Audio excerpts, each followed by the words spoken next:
None should milk the animal of another,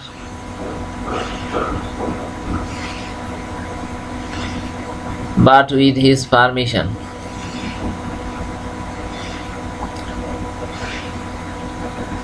Does any one of you like that his chamber be raided and his bolts be broken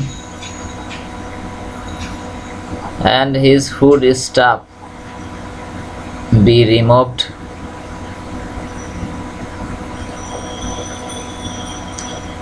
Verily the treasures for them are the breasts of the animals which feed them.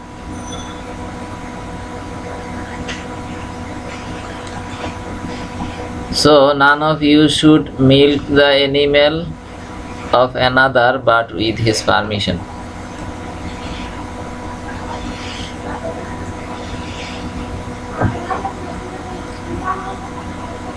Al Hadith Muslim Sharif, book number 18, Hadith number 4 to 84.